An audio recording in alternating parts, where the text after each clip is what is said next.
Before we begin, tell me something quietly, just between us.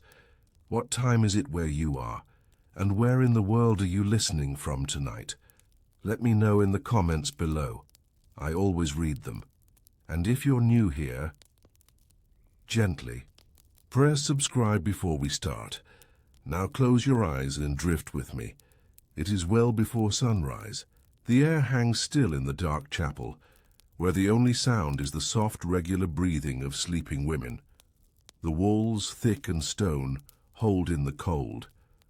Somewhere beyond the cloister garden, a turnip sits on a narrow wooden shelf, smouldering. Softly. It is not being cooked. It is not being eaten. It is keeping time. You are in a medieval Benedictine convent in northern France, sometime around the late 12th century. The bells have not yet rung. The bell ringer waits. In the absence of mechanical clocks, medieval timekeeping, especially in enclosed religious communities, was a quiet, clumsy, deeply human thing. It was full of guesswork, of shadows, of smells, and sometimes of root vegetables. Before the grand mechanical clocks of the cathedrals, before town towers ticked or pendulums swayed, monastic life relied on far simpler instruments, the dripping of wax, the flow of water, and in some peculiar corners of the Christian world, the burning rate of certain hearty vegetables. Why turnips? The answer is not glamorous. They were common, cheap, grown in nearly every convent garden. When hollowed out, filled with animal fat, and lit with a linen wick, they could smoulder for a very long time, nearly 2 hours some claimed, before extinguishing themselves in a puff of sweet, earthy smoke. Someone noticed this. Then someone used it, and someone else used it again. Soon in some places turnips were a standard part of timekeeping routines. Of course there were no minute hands to adjust. No guarantee that a given turnip was dried to the same degree as the one yesterday. In fact, most timekeeping methods used in monasteries during this period were wildly imprecise, subject to the whims of temperature, humidity, and the inconsistencies of natural materials. But that didn't much matter. Time for nuns was not measured to the second. It was measured in intervals of devotion: matins, lauds, prime, terce, sext, nun, vespers, and compline. The hours weren't for scheduling appointments. They were for aligning oneself with the eternal. Each of these canonical hours had its own prayer, its own role in the rhythm of the day, and each had to be called at the correct time. The responsibility often fell to the sacristan or the bell mistress, a senior sister, whose job was to keep track of time and ring the chapel bells accordingly. But how did she know when to ring? This is where the turnip entered the story. Imagine the room she worked in, a narrow stone chamber with poor ventilation and no glass in the window, just a wooden shutter. On a rough-hewn table, there are several small bowls. One holds rendered tallow. Another holds dried linen fibers rolled into cords. Another, perhaps the most precious, holds root vegetables. Carrots won't do, beets are too moist. But turnips, dense, reliable turnips, can burn predictably if dried and prepped with care. The sister begins by slicing the top off the turnip and hollowing it out just enough to hold a measure of fat. She cuts a wick and dips it. She seats it inside the vegetable and lights it. Then she watches. The first one will burn for about an hour, give or take. She keeps count of how many she's burned since matins. And when she's reached the right number, she rings the bell. The sisters rise, the chapel fills. Psalms echo against stone. There is no ceremony around the turnip itself, no ritual. It is a tool, but it speaks to something deeper. How much of human life, even spiritual life, is built on ordinary materials? The sacred, in the hands of medieval nuns, was timed by a vegetable. Of course, not every convent used turnips. In warmer climates, water clocks were more common. In wealthier houses, candles were measured and marked. In desperate winters, sisters relied on instinct alone, on the color of the sky and the feel of the floor under their feet. But in many communities, especially those isolated or poor, the burning route became the standard. It was not an exact science, and that perhaps was the point.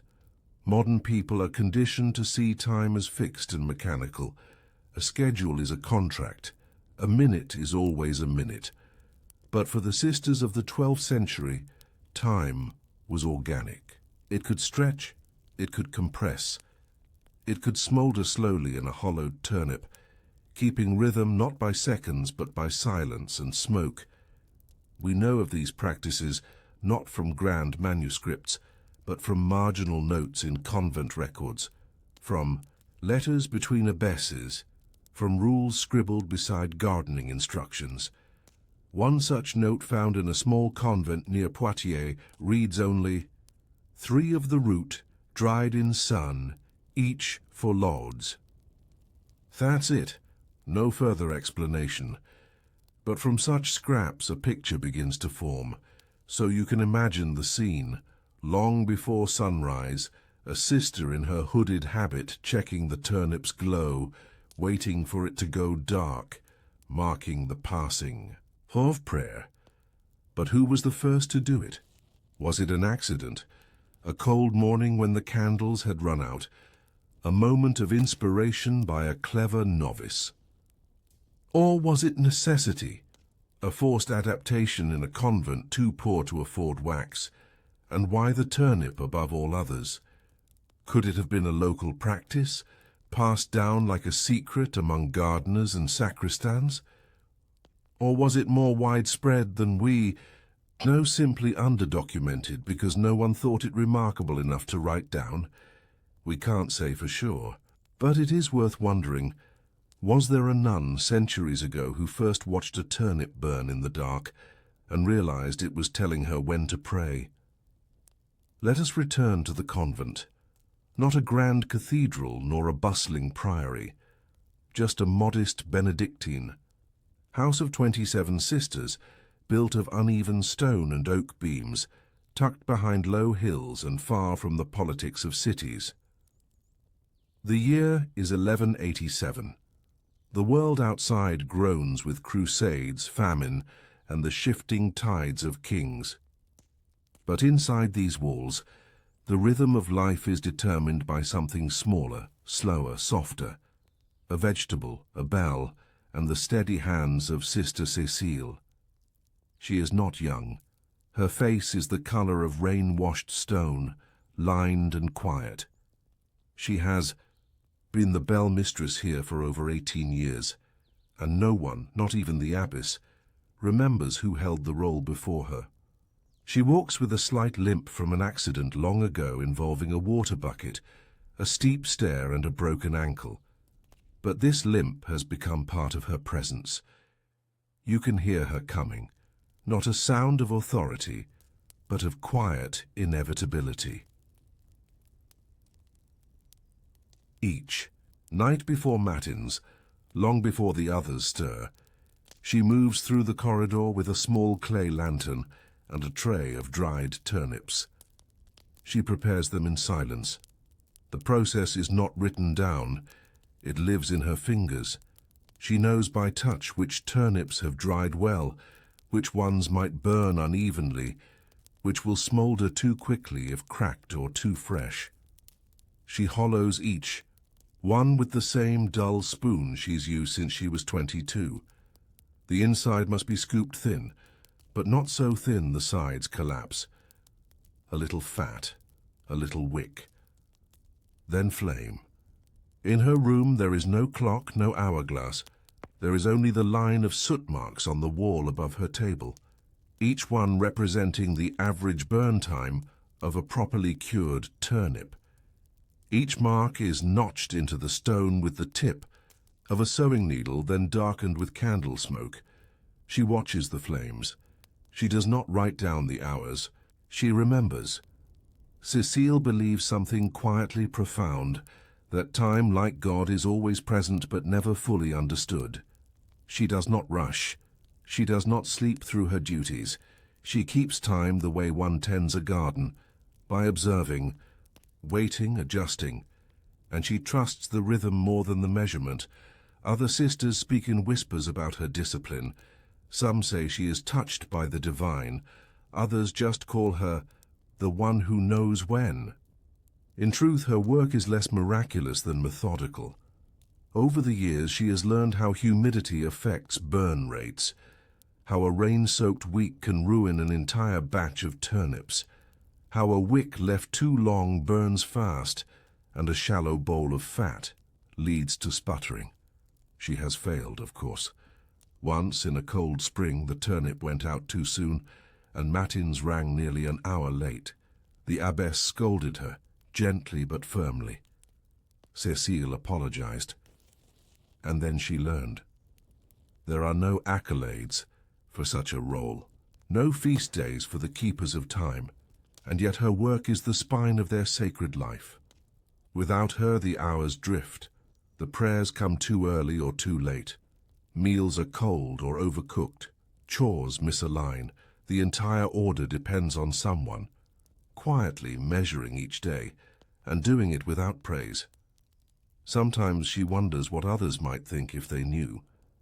If a bishop or scholar from Paris saw her little tray of blackened root ends, would he scoff? Would he dismiss her method as peasant superstition? Would he replace her with an imported clock, brass gears, and a servant boy to wind it? Perhaps, but Cécile trusts the vegetable. There are stories passed between convents, half-whispers sent with travelling sisters. One abbey, they say, used goose feathers to measure time, setting them alight and watching how long it took to burn. Another had a marked candle that dropped melted wax into a bowl every 15 minutes. Another trained a dog to bark at sunrise. Some used sunbeams on the chapel floor. Others followed the sounds of roosters. Each house had its own rhythm, its own logic. But in this convent it is Cécile's turnips. On Sundays she prepares extra, because services are longer and the hours stretch strangely when the sisters fast. On feast days she adjusts for the added hymns. In Lent she uses the smaller turnips, forcing the day to feel longer, to encourage extra reflection. She does not announce this, she simply does it, and the sisters notice, but only faintly. Her body has become part of the cycle. She sleeps in short fragments, waking without alarms. Her dreams are soft and short. She rarely speaks during the day and often eats alone in the far corner of the refectory. But no one complains. There is a reverence about her silence. In the small garden behind the kitchen, she has a private plot where she grows her own turnips, separate from the cooking vegetables. She tends them with gloved hands, harvesting only when the skin thickens and the cores feel dense. She hangs them to dry in the attic above the vestry, labeled with small bits of wool thread, red for quick burning, green for slow, yellow for balanced. Each one is marked, remembered. It's not an exact science, even she admits that. There are nights when the flame dances too fast or goes out with a hiss. On windy nights, smoke leaks into the hallways. Once, a novice mistook the smell for a fire and threw open the chapel doors in panic. Cécile said nothing. She simply relit the wick. When visitors come, rare as they are, they rarely ask about timekeeping. They assume a bell is rung by a schedule. Some think there must be a clock hidden somewhere.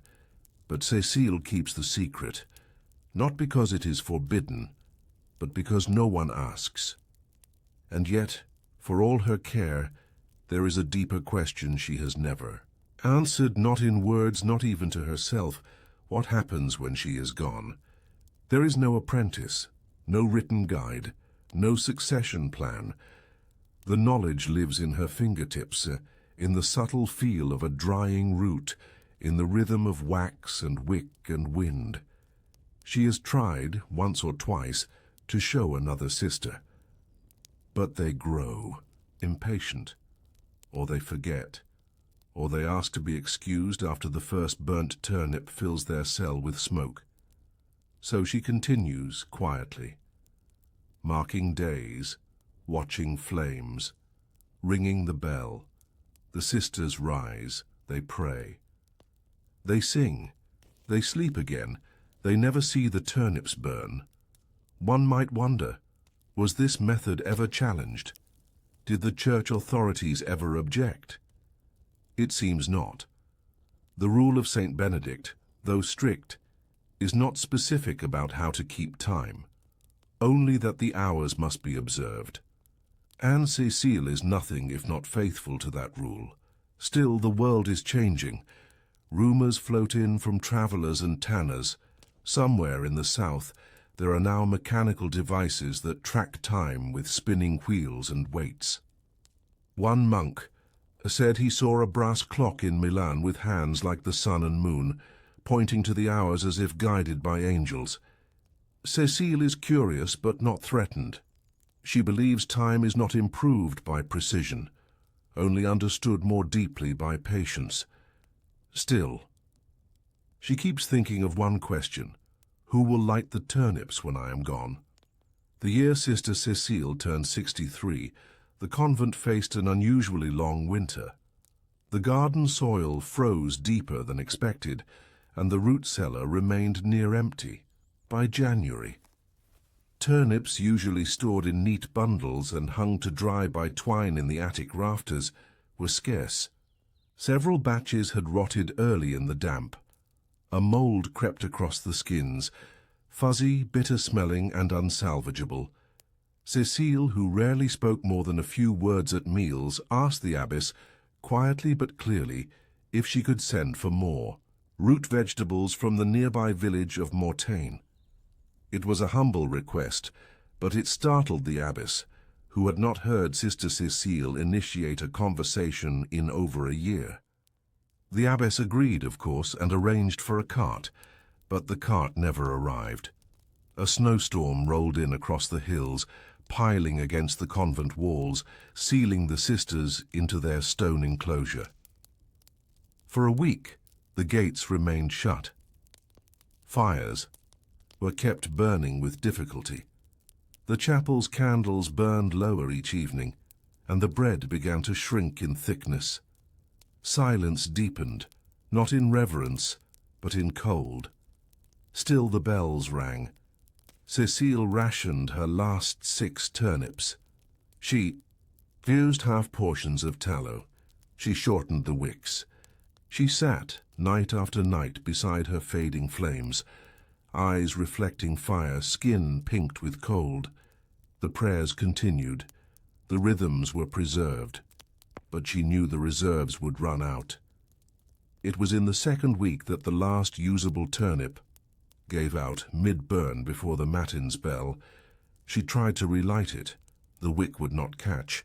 The fat had pooled oddly and begun to sour. Smoke rose once, then nothing. She sat still for a moment, holding the extinguished vegetable in her palm. The chapel was still empty. The sisters remained in their beds. And for the first time in nearly 2 decades, Sister Cécile did not know what time it was. She stood slowly, wrapping the turnip in a cloth, and walked out into the corridor, her limp echoing off the cold stone walls. The night outside was ink-dark, no stars. The shutter over the eastern window was sealed tight.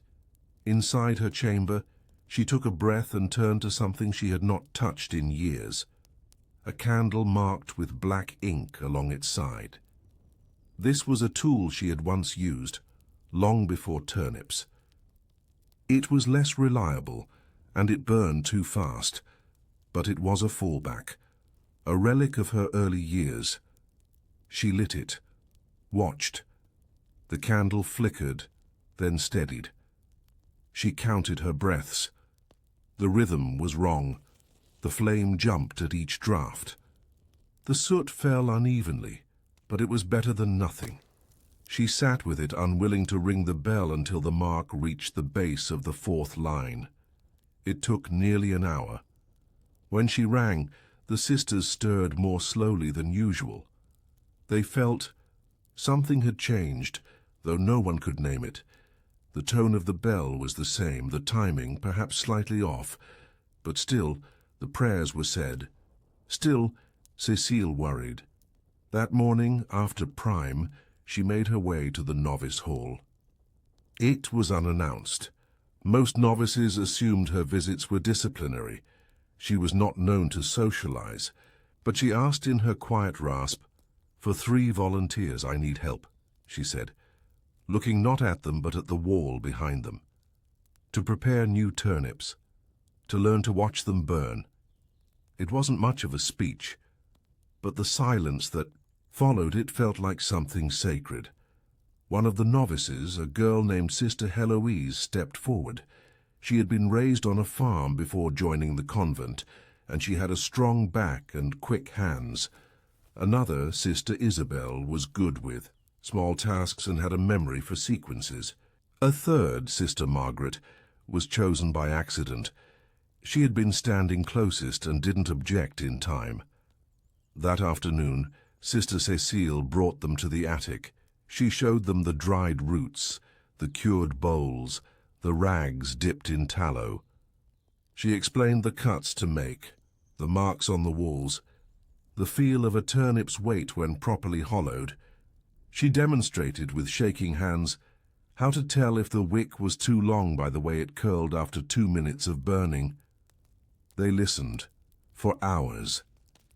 And for the first time in decades, Cécile spoke at length, not in sermons, not in parables, but in the boring, detailed instructions that make real knowledge last. She did not romanticize her work. She did not claim divine guidance. She told them what worked, what failed, how she ruined 3 dozen roots in the damp spring of 1179, and how once she nearly set the chapel curtain on fire because she forgot to anchor the wick. The novices took notes. They practiced burning turnips in the old hearth. They watched the smoldering fat pool in uneven puddles, and they cursed the smell when it turned sour. But they stayed. By the end of the week, Sister Heloise could hollow a root in under 3 minutes. Sister Isabel remembered the notch system by heart. Sister Margaret, quietest of all, could relight a faltering wick without extinguishing the flame. The tradition had become a system.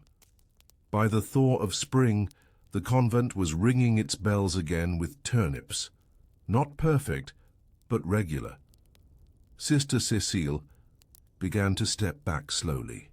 She no longer sat beside every flame. She began to sleep more than 3 hours at a time. Her limp softened. Her hands grew less cracked from the cold wax. And one evening in late March, during Vespers, something unusual happened. The bell rang not from her hand, but from Sister Margaret's. It was on time. Cécile did not comment. She simply nodded once. In the months that followed, she remained the overseer, but the routine belonged to others. The vegetable clock lived on.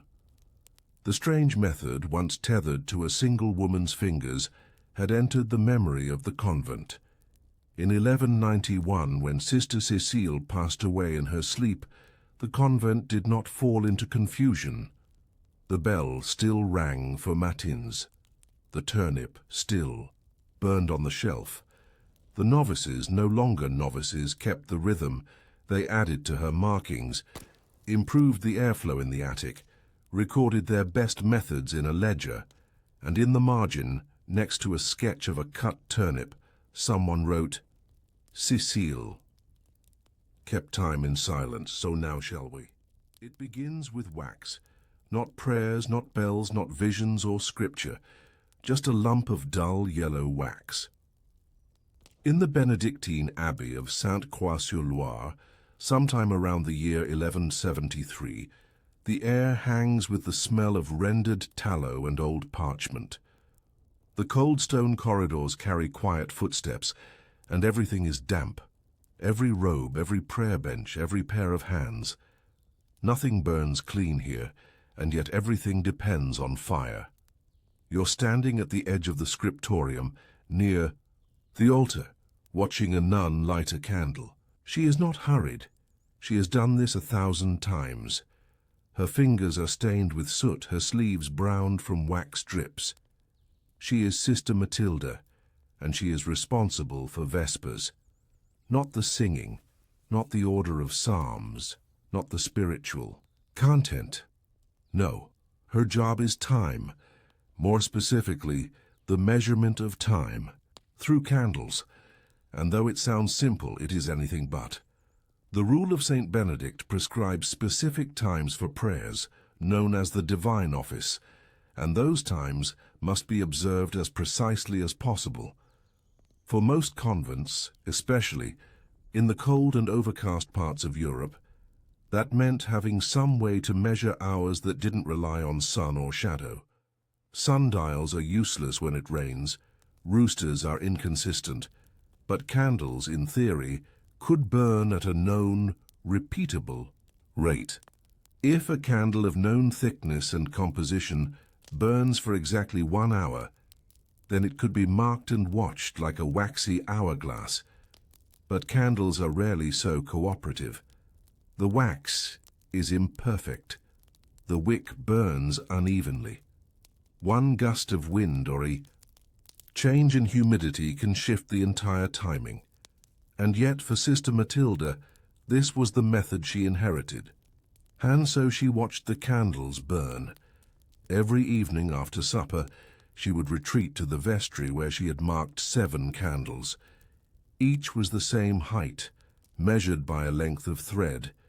Each was made from the same batch of wax, collected over the course of several weeks, and each was etched with 6 small notches, simple knife cuts spaced exactly 1 finger's breadth apart.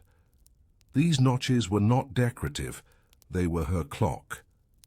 Each time the flame reached a notch, she recorded it mentally, not aloud, not on paper, but in the rhythm of her mind. 1 notch, 15 minutes, 2 notches, half an hour.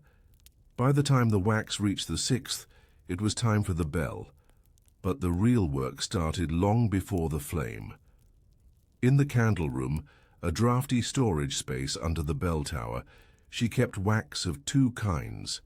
The good wax, beeswax, was golden and expensive, reserved for feast days and sacred hours, and the poor wax rendered from tallow was grey, greasy, and prone to foul smoke. This she used daily. It was cheaper, but it burned faster, and inconsistently. To make it work, she had to learn the wax, its mood, its memory. If a candle smoked early, it burned fast. If the flame flickered sideways for more than a minute, she adjusted the wick with a needle. If the wax ran too quickly, she carved tiny catch channels near the base to slow the burn. All of this was unwritten, no manual, no diagrams, only passed down from one sacristan to the next, and practiced night after night in the glow of melting time. Sister Matilda had served in this role for nearly 11 years. She didn't choose it. It chose her, by virtue of her patience, her steady hands, and most of all her silence. In a convent, silence is both discipline and defense. And Matilda carried it well. She rarely spoke except in the chapel. She never raised her voice. And she listened to wax the way some people listen to weather. Her predecessors had left a few wax fragments behind, mostly shriveled stumps and half-burned sticks of beeswax wrapped in linen. Some bore strange notches in clusters. Others had small colored threads tied at intervals. She examined these when she first started, but quickly realized that each system was personal.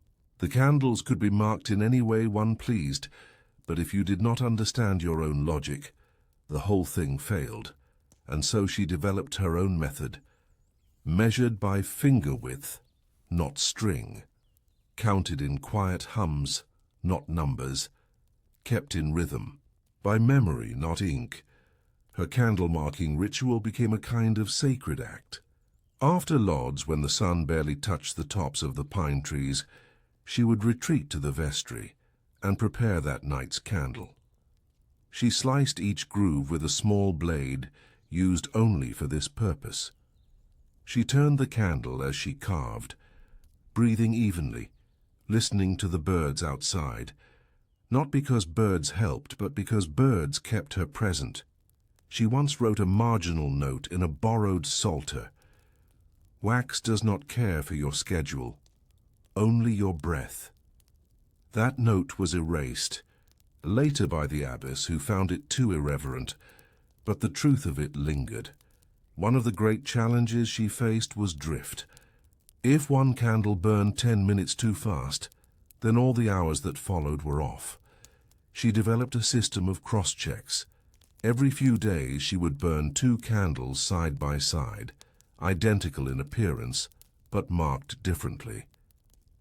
If they reached the 3rd notch at the same time, she felt confident. If not, she recalibrated her expectations. This may sound tedious, but for Sister Matilda, it was a form of devotion. Not the grand, sweeping gestures of saints and martyrs, but the quiet attentiveness of someone trying to keep sacred rhythm alive. Her greatest pride was the feast of St. Agatha, which took place each February, when the days were still short and the air in the candle room bit at the fingers.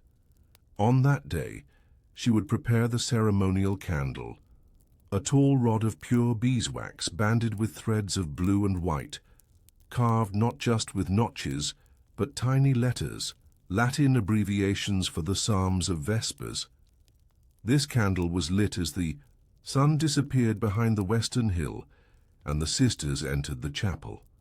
The candle was expected to last exactly until the final note of the final hymn, and for 7 consecutive years it did. There was no applause, no recognition, just a quiet nod from the abbess, and that was enough. But time, like wax, wears down even the most steadfast hands. By her 12th year, Matilda's fingers had begun to stiffen. She dropped the blade once, and it sliced through the top of her left thumb. Blood mixed with tallow. She cleaned it quietly and said nothing. Her eyesight dimmed. Candlelight began to blur. The notches no longer appeared sharp. She tried using thicker candles, easier to mark, but they burned less predictably. She adjusted, slowed her breathing, relit more often. But she knew, in the slow ebb of her duties, that she would not last forever. So she began to whisper to a novice named Clara. Clara was quick and curious, too curious by some standards. She asked questions. She stayed after Compline to help tidy. She once carved a small sun on the base of a candle just to see if it would melt evenly. Sister Matilda noticed. Over time, she let Clara observe her markings. She explained the importance of wick length. She let her light test candles and chart their descent. At first, Clara treated it like a puzzle, but soon, like a prayer, she came to understand the weight of wax, the smell of overcooked fat, the way silence expands when you listen for flame, the way time feels. Not like numbers, but like watching something slowly disappear. Sister Matilda would eventually step down from her role, not with ceremony, but with a simple nod to the abbess. Clara was ready. The candles continued to burn. The prayers remained, on time, and somewhere in the old vestry, a small blade sat beside a stub of wax, its last notch perfectly carved. But what happens when candles are replaced by bells? And bells replaced by clocks, and clocks replaced by screens? Will the rhythm still feel sacred or just mechanical? By the time Sister Clara assumed full responsibility for the Vespers candle, The convent had grown quieter in subtle, almost imperceptible ways. The silence no longer felt like austerity, it felt like care. A pause, a presence. And though no one spoke of it directly, the rhythm of each day had become something the sisters could feel without effort. The bells rang gently, and always at the right time. Meals arrived precisely when they were expected, and prayers flowed in steady succession like beads on a rosary. But what many failed to see, what even the abbess may not have fully understood, was that this rhythm had less to do with routine and more to do with the flame. For Clara, inheriting the role of candle-keeper from Sister Matilda was both an honor and a burden. The trust placed in her was immense, not because her task was grand, but because it was invisible. And invisibility in monastic life was its own form of responsibility. She kept her teacher's blade, the small, slightly rusted tool with which Sister Matilda had carved notches into wax for over a decade. Clara never sharpened it. She claimed the dullness was part of the timing. A sharp blade moved too quickly, cut too deep, too unevenly. But a dull one required pressure, steadiness, a different sort of listening. Each day she continued the ritual. She would descend to the vestry after the midday meal and select the evening's candle. At first, she used Matilda's remaining stockpile, dozens of tallow sticks wrapped in cloth and arranged by size. Each had a faint scent, like old cooking grease left in a clay bowl. But the scent became familiar, almost comforting. Eventually, she began to craft her own. She would melt the wax in a wide-bottomed cauldron set over a low fire in the corner of the kitchen. It was not proper to do so during cooking hours, so she worked at dawn, when the cook was still praying in the chapel and the hearth was only barely alive. She stirred with a wooden rod carved with faint lines indicating depth. She did not measure by scale, but by intuition, by scent, by consistency, by how slowly the wax climbed the spoon when lifted. Her molds were simple. Reused reed tubes and split parchment rolls reinforced with leather bands. Once poured, she let them cool in the north-facing storeroom, where the air was dry and the temperature stayed low. Each finished candle was weighed, in the palm of her hand, rolled gently between cloth, inspected for cracks or air bubbles, rejected if the wick tilted even slightly, because every deviation had a cost. Clara learned this quickly.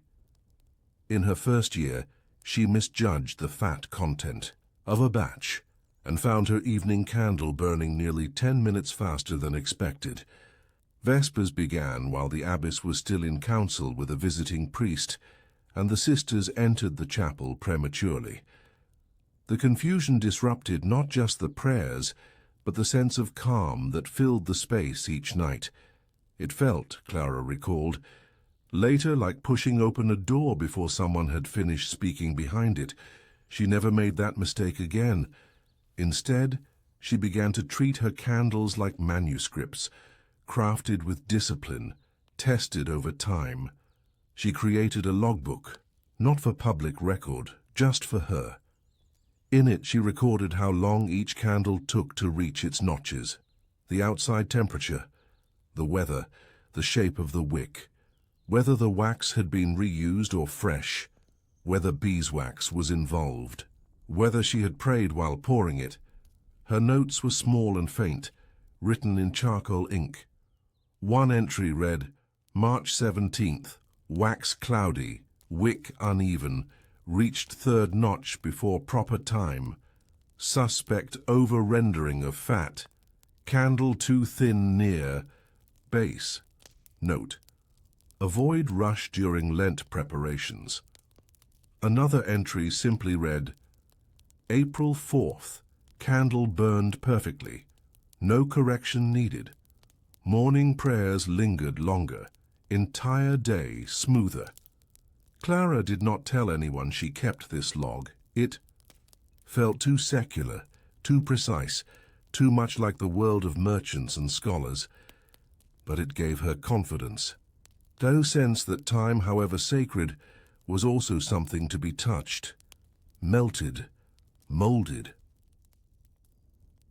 As years passed, Clara began to understand why Matilda had spoken so little. The role was not about precision, but presence. To sit with a candle as it burned, not watching the flame, but feeling it, sensing the moment it shifted, the second the light dimmed just slightly, the moment the wax puddle at the base formed too fast, or the smoke took on a bitter tone. These moments were not interruptions, they were cues. Clara adjusted the wick, she rotated the candle, she trimmed when needed, always with the same blade. Her fingers grew calloused, her nails yellowed, but her candles became known for their accuracy.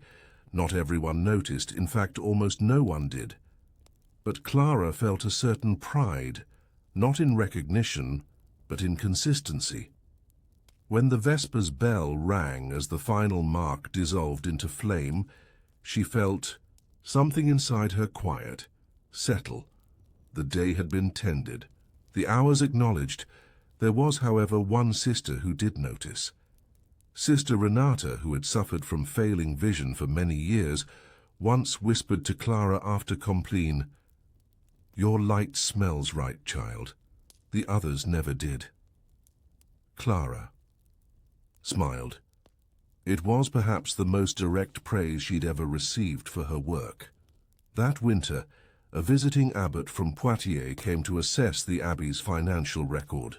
He stayed for 3 days, attended prayers, reviewed ledgers, and asked numerous questions about their operations. He noticed the candles. "Still using wax?" he asked the abbess. "Strange. Many houses now have a bell clock. A mechanical one." The abbess nodded politely but did not respond. Later, in private, she asked Clara if she had ever considered a different method. Clara was quiet for a long time. Then she replied, "A machine might keep the hour, but not the heart." The abbess said nothing, but she never raised the question again. By Clara's 10th year she had passed on her knowledge to 2 others, Sister Renata's niece and a young novice named Juliette. They practiced beside her in silence, burned test candles, learned to breathe with the wax. Clara no longer needed to stay for the full burn. She would light the candle, nod to her successor, and step out into the corridor.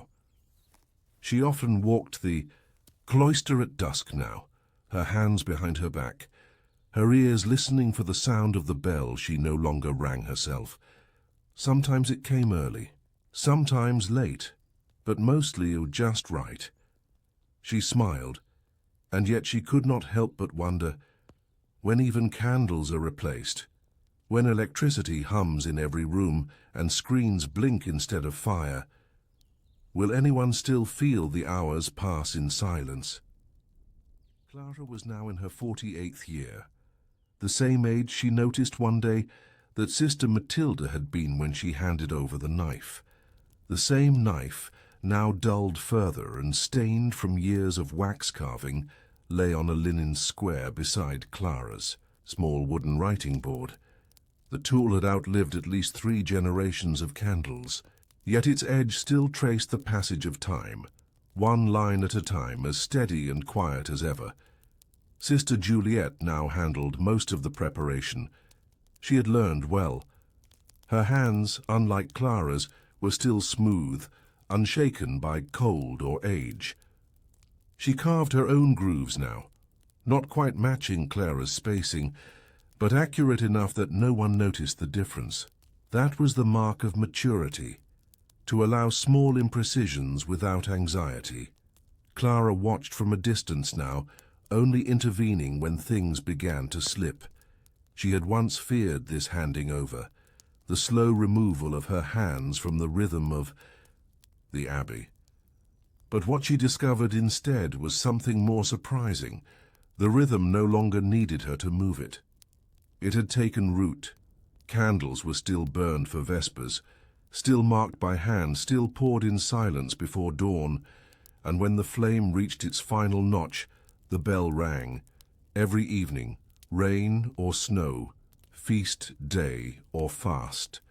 The logbook had grown, thick over the years, filled now with neat, meticulous entries by 3 different hands.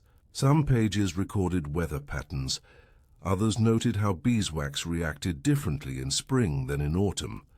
One novice had even drawn diagrams, cross-sections of candles with annotated wick positions, air bubble locations, and wax layers. Clara laughed when she first saw it. "This is how a monk would measure light," she whispered, but she didn't erase it. She let it stay. Traditions must breathe or they turn to stone. In time, Juliet proposed a small innovation, dyeing the wick with a tiny stripe of natural ink to make it easier to see during evening preparations. Clara raised an eyebrow, but nodded once. It was a small thing, useful, and the ink was from ground walnut shells, harmless. Later that year, another suggestion, using a thin ring of clay to stabilize the base of each candle. This too worked better than the folded parchment Clara had always used, and when she tested it herself, she found the burn rate steadier, less collapse near the end, less wobble. Change had entered the rhythm, but the heart remained. One spring, a bishop from Tours arrived with a visiting scholar in tow. The scholar, a lean man with red fingers and a travelling satchel full of folded diagrams, asked to see the convent's timekeeping devices. He expected, perhaps, a sundial or an old mechanical clock. Instead, he was brought to the candle room. There, laid out on an oaken shelf, were the prepared candles for the coming week, each marked with hand-cut grooves, each sitting in its shallow clay ring, each labelled with a bit of linen ribbon dipped in soot to indicate the day. The scholar looked puzzled. "But this is your system?" Juliet nodded. "Yes." He stared. "Surely this is just symbolic now. You must use bells or town clocks." "No," she said. "We use this." The scholar turned to the bishop. "They haven't even adopted gear-based regulators, not even the tower pendulum." The bishop only smiled faintly. "They keep good time, brother. Better than some cathedrals." Later, over broth and rye bread, Clara explained, "We measure time not to control it, but to carry it." The scholar did not understand, but the abbess did. And that was enough. Years passed. Sister Clara no longer carved candles. Her fingers had grown crooked.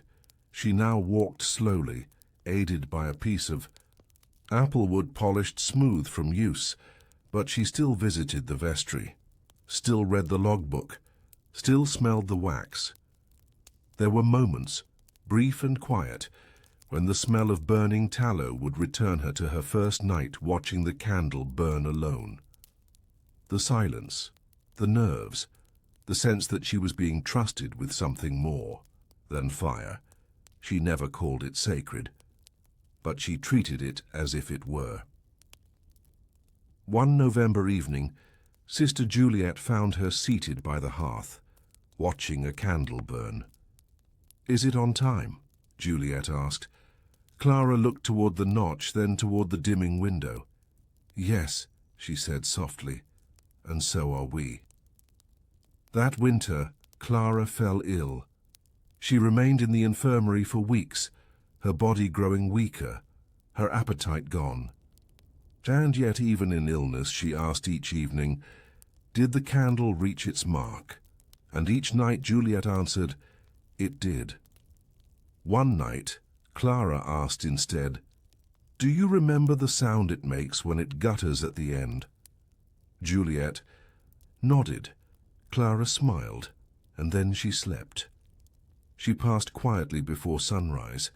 The candles were still burning. After the funeral mass, the abbess gathered the sisters.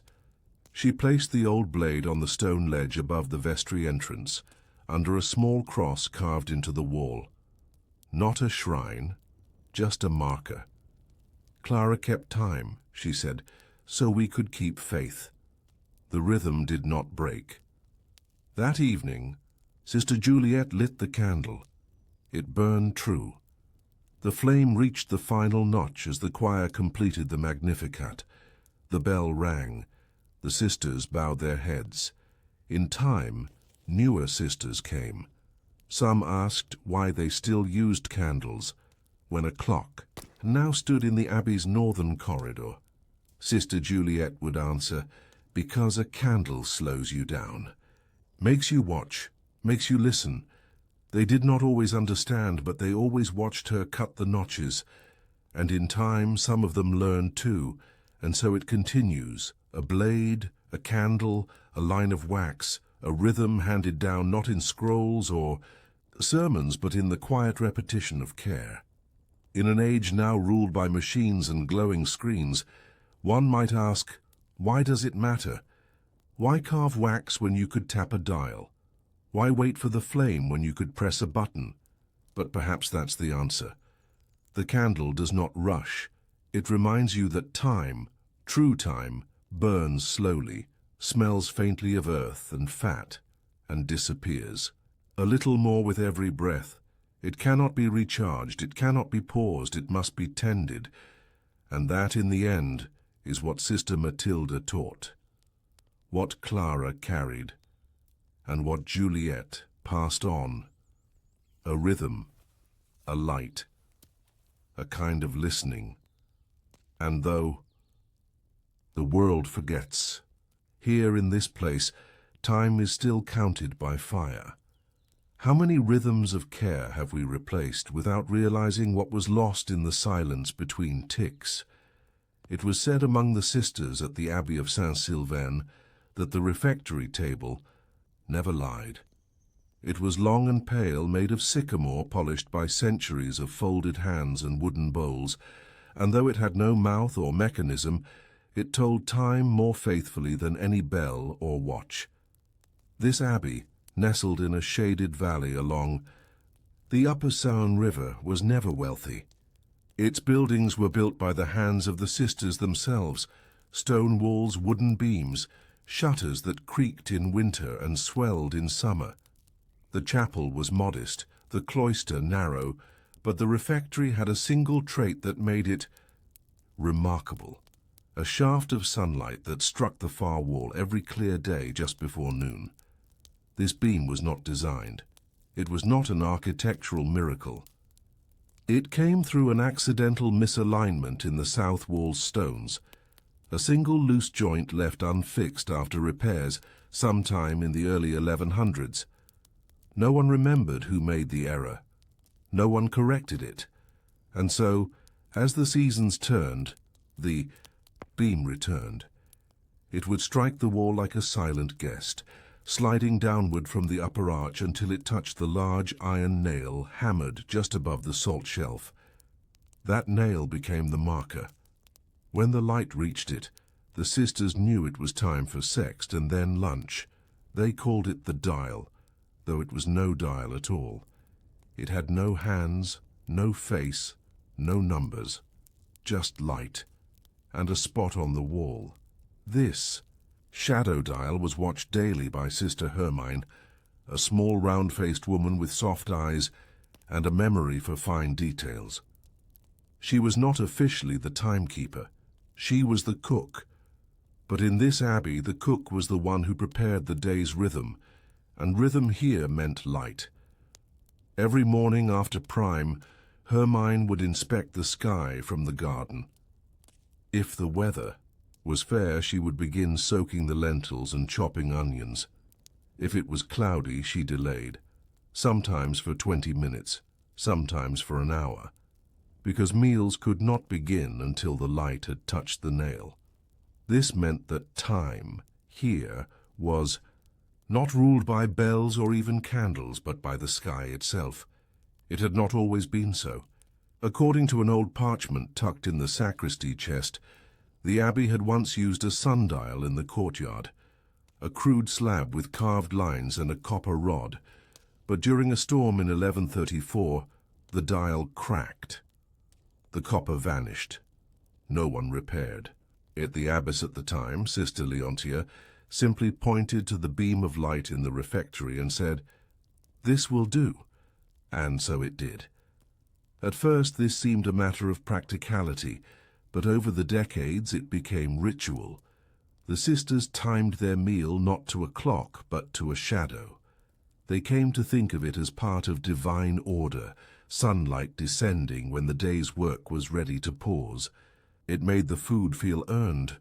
It made the silence of meals feel sacred, because meals here were utterly silent.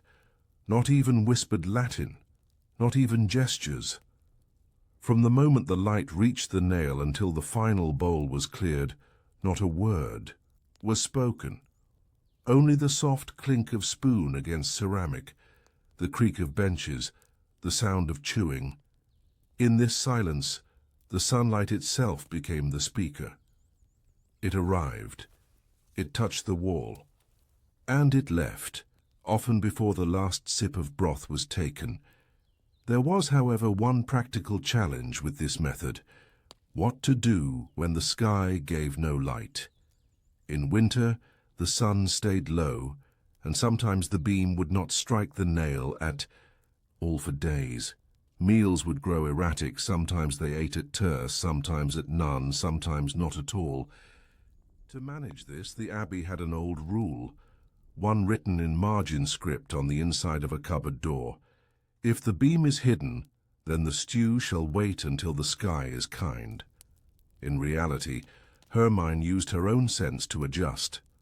She watched the clouds, she watched the birds, she watched how the chickens in the yard moved, and when she felt the moment was close enough, she'd begin. But she never served early. That was key. Serving too early broke the rhythm. She had once done it, only once in her early years, thinking it might ease the strain of a bitterly cold day. But the food grew cold by the end of the meal.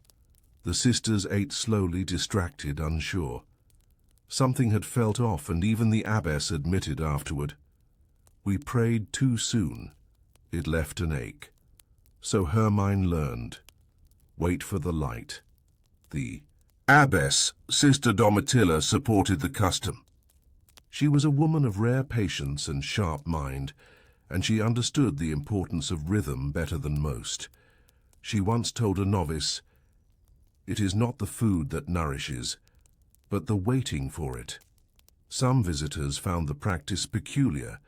A friar once commented, "Surely God does not wish us to starve when it rains," to which the abbess replied, "God also made clouds." Still, there were exceptions.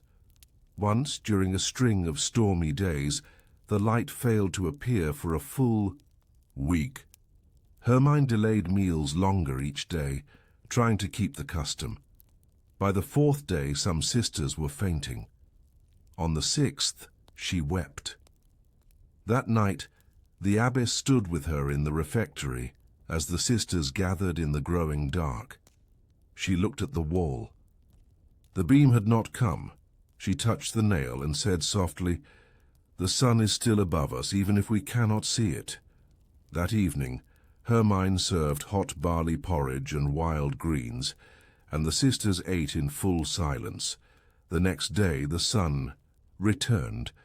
The beam struck the nail at its usual time, and the rhythm resumed.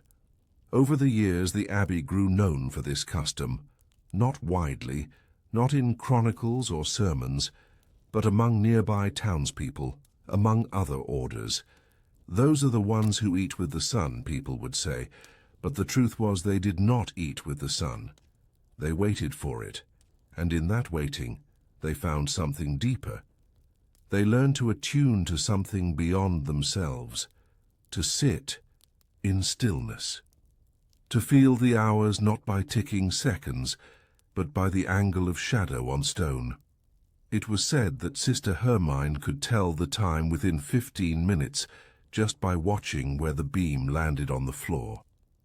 She never said so aloud, but she always stood in the doorway 10 minutes before the beam touched the nail. Her successor, Sister Odelia, tried to emulate this. She drew small chalk lines along the wall to estimate timing. She took notes, but she learned quickly that what Hermine had was not knowledge but rhythm. It could not be copied. It had to be lived. When Hermine passed, the abbey fell into silence for a full day. No bells, no meals, just the slow arc of light across the wall. The next morning the sisters ate when the beam returned. No one said a word, and in the years that followed, the tradition continued, slightly changed but intact. Some days the beam arrived a little early, some days late, but the table never lied. The wall still bore the nail, and the shadow still told the hour. What would it feel like in your own life to wait for a beam of sun instead of a clock, and to trust it with your hunger? In the years after Sister Hermine's passing, the Abbey of Saint-Sylvain entered a period of quiet strength. The beam of sunlight continued its descent each day through the cracked stone joint, and the sisters remained faithful to its guidance. The refectory's pale wall, worn by centuries of light and silence, became something of a living clock, not ticking, but glowing in increments, telling time by shape and warmth rather than numbers. Sister Odelia, Hermine's apprentice and now the abbey's cook, held the rhythm with quiet precision. She was a different sort of woman than Hermine, taller, leaner, with more nervous energy in her fingers, but no less devoted to the invisible line of time that touched the wall each day. At first, Odelia tried to replicate her mentor's instinct. She watched the skies, kept track of clouds, noted the angle of sparrows on the cloister roof and listened for the change in wind. But she was never quite as precise as Hermine. Her meals came slightly too early or slightly too late. The lentils were sometimes lukewarm, the broth too thick. This bothered her deeply, so she began to record everything. She started a thin, handmade ledger, nothing formal, just a few pages bound in discarded parchment, and began charting the exact hour the beam hit the nail each day. She created symbols for weather types, for seasons, for wind patterns. Over the course of 2 years, her notes grew from symbols into full entries. April 5th. Beam reached nail at second bell of sext. Sky mostly clear, mild breeze from east. Delay in stew timing, lid not tight. October 13th, overcast, beam faint but visible. Reached nail just before none. Meal served with slight hesitation. Novices uncertain. Her intention was not to replace intuition with charts, but to supplement it. She hoped, perhaps, that data might train the instinct she lacked, and it did, slowly. By Siu. The 3rd year, her timing was nearly as fluid as Hermine's had been. The sisters stopped looking at her with uncertainty. Meals resumed their natural flow. And once again the refectory became a chamber not of food alone, but of time. But the wall had changed. One spring Sister Odelia noticed the beam was no longer striking the nail quite as directly. It arrived at an angle, flatter than before. The light reached the floor too early, and the nail too late. At first she assumed it was her imagination, or perhaps a trick of the season, but the change continued. She examined the wall, climbed onto the bench with a wooden stool, and inspected the stone. The joint in the wall had widened slightly, she discovered, a slow erosion from decades of wind, rain, and perhaps the subtle settling of the building's foundation. The gap had shifted. The angle of the light was no longer what it once was. This created a dilemma. The shadow dial was no longer reliable. The beam arrived early. The meal followed it. The sisters adjusted, but uneasily. The timing felt off. Not wrong by the clock, perhaps, but wrong in spirit. The stillness before the meal was too short. The silence felt clipped. Sister Odelia faced a choice. Either re-anchor, the meal's timing to something else, a bell, a measured candle, a mechanical hour, or adjust the beam. She chose the latter. She spoke to the abbess, Sister Domitilla, who by now was older and more contemplative. Domitilla had a strong sense of tradition, but also an understanding that tradition was not about preservation, but continuity. "You may adjust it," the abbess said, "but do so in silence. Let the light lead." Odelia and 2 lay sisters climbed to the roof of the refectory in the days that followed.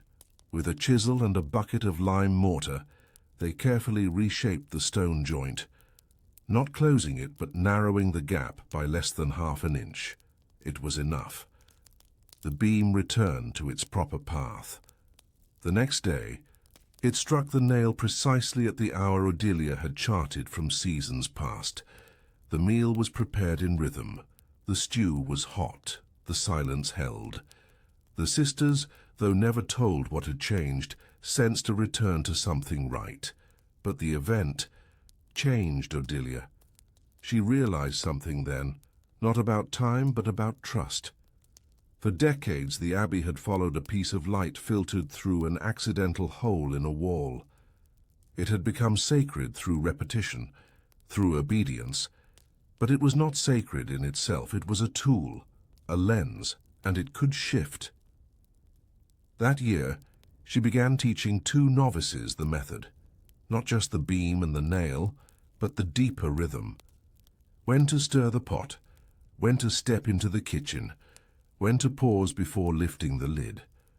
She taught them how to observe the floor for advancing light, how to use their breath to guess the moment the line would reach the base of the bench. 1. Novice Sister Madalena had a natural sense of timing. The other, Sister Colette, was clumsy at first, but deeply attentive. Odelia gave them both the logbook and asked them to add their own notes. Within a year, Madalena had devised a way to measure light when overcast, by placing a silver bowl on the floor and watching how the light pooled within it. It was not exact, but it allowed a kind of estimation when clouds obscured the beam. Odelia approved. Tradition was not being broken. It was expanding. Meanwhile, in the village below, mechanical clocks had arrived. A merchant installed one in his shop, another in the church tower. The abbey received several offers for a donated device, one even from a wealthy widow whose daughter had once been a postulant. But each offer was declined, not because the abbey feared change, but because it already had what it needed, a rhythm that made sisters wait. Made them look, made them breathe. Still, the abbess agreed to one addition. A small dial carved in stone was placed discreetly outside the refectory door. It had no hands, no numbers, just 4 symbols: dawn, mid-morning, beam, and dusk. A novice would turn the wheel manually each day to indicate the current state. It was not for precision, but orientation. A kind of whispered reminder. The sisters adapted to it easily, but no one relied on it fully. The meal still waited for the beam. Odelia continued her role into her 60s. Her fingers curled inward by then, her eyes dimmed, but she still felt the light before it arrived. And one day, while sitting in the corridor outside the refectory, she told Sister Madalena, "The beam doesn't arrive at the same time each day, but we do." "So who's keeping whom?" Madalena did not answer. She just watched the light crawl across the floor. Later in her own notes she wrote, Sister Odelia no longer watches the wall, she listens to it. When Odelia passed, the sisters carved a tiny notch in the base of the wall beside the nail. Not a name, not a plaque, just a reminder. The E. Angle had been adjusted once, and might be again, because time, they had learned, is not fixed. It bends, it leaks, it dances, but rhythm can remain. If your own life was ruled not by alarms or alerts, but by a beam of sunlight touching stone, what? Would that teach you about waiting, about hunger, about peace? As time moved gently forward, the Abbey of Saint-Sylvain kept to its rhythm. The world outside changed. Clocks appeared in every town square. Bells rang not from hands, but from gears and pulleys. And later, even the village schoolmaster took to wearing a pocket watch. But within the stone walls of the abbey, time remained a slower thing, shaped not by ticking seconds, but by a quiet beam of sunlight falling across a worn patch of pale plaster. Sister Madalena, now the cook and steward of the shadow dial, had inherited not only the position from Sister Odelia, but also the quiet tension of tradition, the weight of preserving something fragile, not because it was the most efficient way, but because it meant something. And that meaning could not be rushed. Every morning she still watched the sky. She no longer needed the logbooks, though she kept them, 4 small ledgers now, bound in leather and stored in a chest beside the kitchen hearth. She had memorized most of what they contained. She could tell the angle of the light by the color of the sky at dawn, could estimate cloud movement by the way the moss on the southern cloister wall darkened. Her hands had absorbed the pace of the abbey. So had her ears, her breath, even her heartbeat. The new novices did not always understand. They came with different expectations. Some had lived in towns with clocks in every square. Others had grown up in homes where bells chimed each hour from mantelpieces, announcing appointments and errands. For them, the rhythm of Saint-Sylvain was difficult to adjust to. They often asked, "When will we eat?" And the answer was always the same: when the light arrives. One novice, Sister Thérèse, struggled more than most. She was kind and eager but impatient. She fidgeted during silent meals, tapped her spoon, whispered questions. She squinted at the wall, trying to spot the beam's arrival before anyone else. She grew frustrated when the light came late, or didn't come at all on cloudy days. One overcast November morning, she approached Madalena after lauds. "Sister," she said, "what if we used a clock? Just a small one. Hidden in the kitchen? Maybe. We could eat at the same time every day." Madalena, who was stirring oats over the fire, did not turn. After a moment she said, "But we already do." Thérèse blinked. "But it's not the same time. Some days it's early, others it's late, sometimes it's skipped altogether." Madalena stirred slowly. Then she said, "It is always the same time. You are simply measuring it wrong." Thérèse looked confused. "How can that be?" "The body," Madalena said, finally turning to face her, "has its own hours. The soul, too. They are not kept by numbers. They are kept by stillness, by waiting, by the hunger that comes not from routine, but from readiness." Thérèse said nothing more. She returned to her work, and over the months that followed, she began to fidget less. She learned to wait without checking, to eat without looking at the wall, to trust that the beam would arrive, even if she didn't see it. The abbey grew quieter again, not because of rules, but because of trust. One summer, a visiting scholar from the diocese came to study the abbey's ancient books. He stayed in the guest quarters for 6 days, poring over old psalters and breviaries, asking questions in clipped Latin, and taking careful notes on scraps of parchment.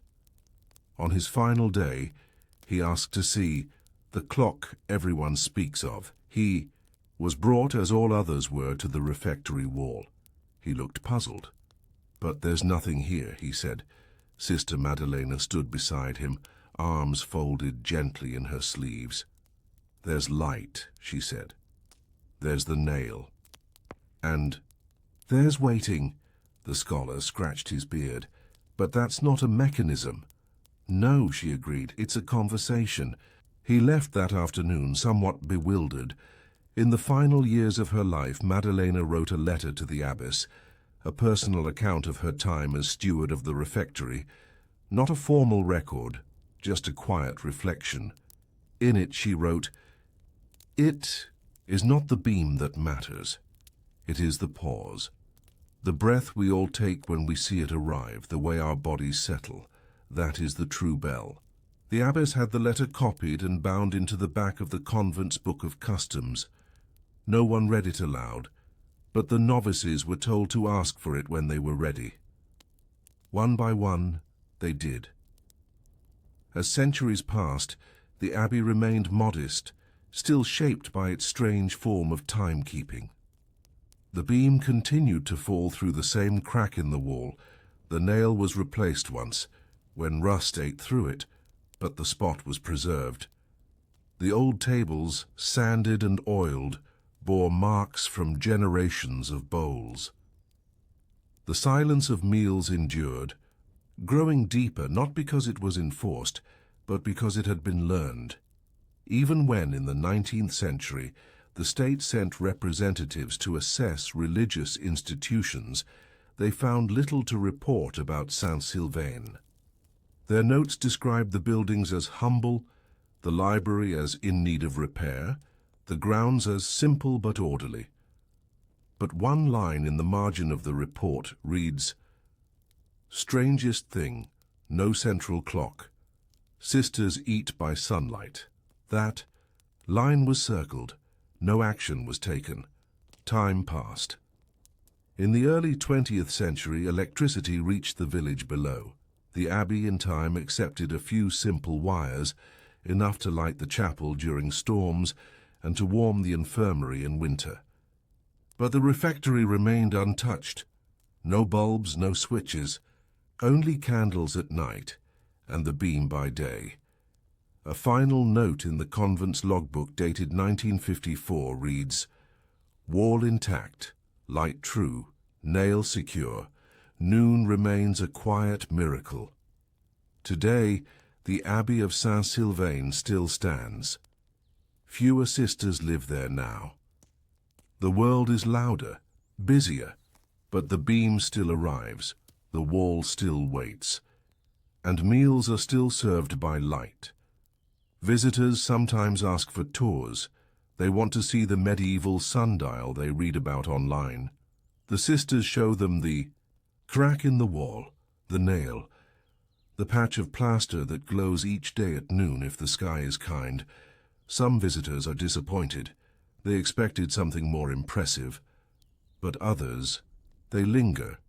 They sit quietly at the long sycamore table. They wait. And when the light touches the nail, they exhale, as if they'd been holding their breath for years. What would your day feel like if it waited for a patch of light on a wall to tell you it was time to be still?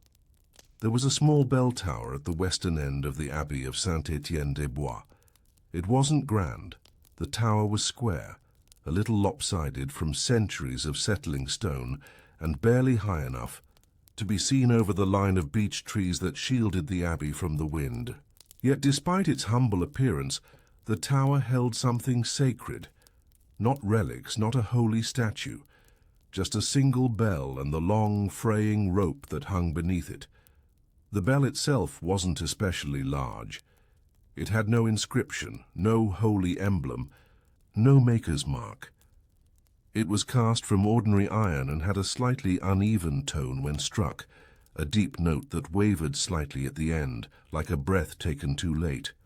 But to the sisters of the abbey, that tone was the breath of the day. It marked the beginning of matins before dawn. It signaled prime, terce, sext, nun, vespers, and compline. It rang not just for prayers, but for meals, for meetings, for births and deaths. And the person who rang it was Sister Emelina.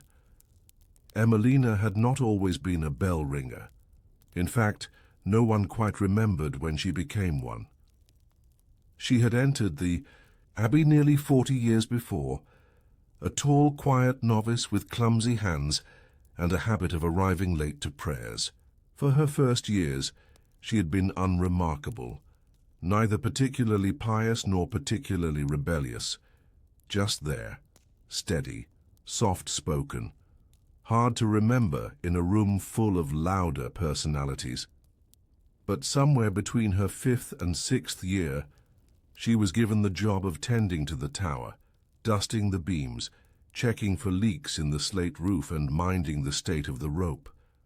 No one thought much of it. It was considered a minor chore, an afterthought. And yet, Emelina approached it with quiet attention. At first she swept the floor and wiped the cobwebs. Then she began inspecting the rope every morning, running it between her fingers to check for weak spots. Then she oiled the pulley mechanism, once a month with a mixture of sheep's tallow and beeswax. Then she started ringing the bell herself when the sacristan was late. And then, one day she simply became the ringer. No one reassigned her. No one objected.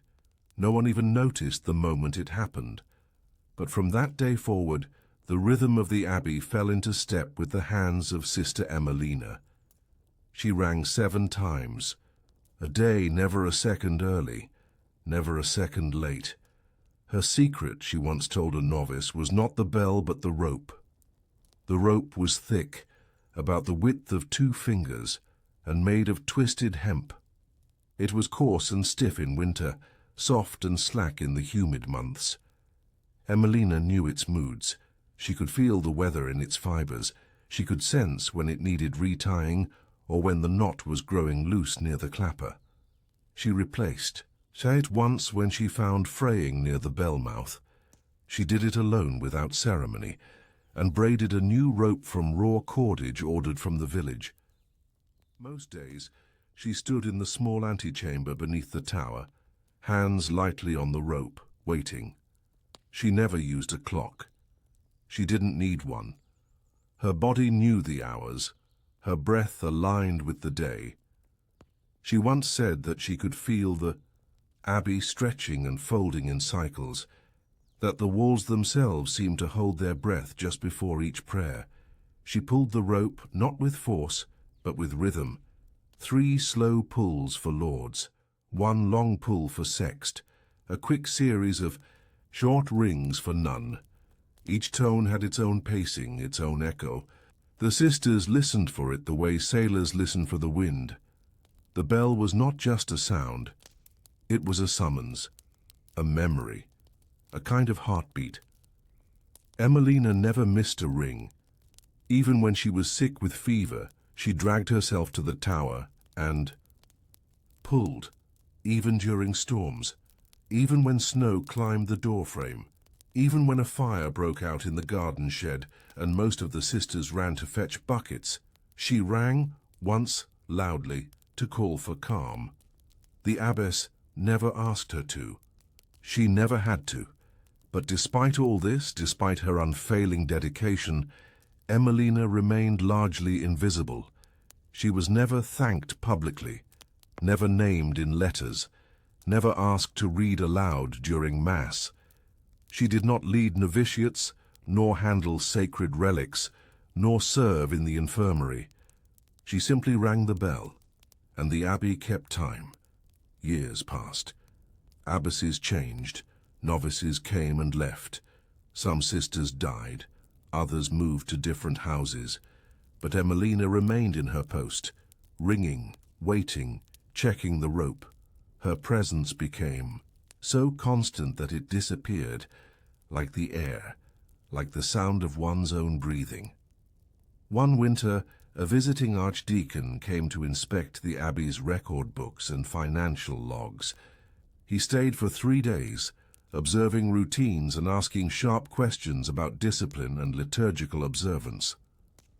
On the final evening, he spoke with the abbess privately and said, "Your sisters are punctual. Their hours are precise. You must use a timepiece." The abbess smiled faintly. "No," she said, "we have Emelina." The archdeacon blinked. "Who?" The abbess gestured toward the bell tower. "The one who rings." He furrowed his brow. "Ah, yes, I hadn't noticed." The abbess said nothing more. That night the bell rang for Compline. Emelina stood, as she always did, alone in the small stone chamber, hands curled around the rope, eyes closed. She pulled once, twice, 3 times, and the sisters came.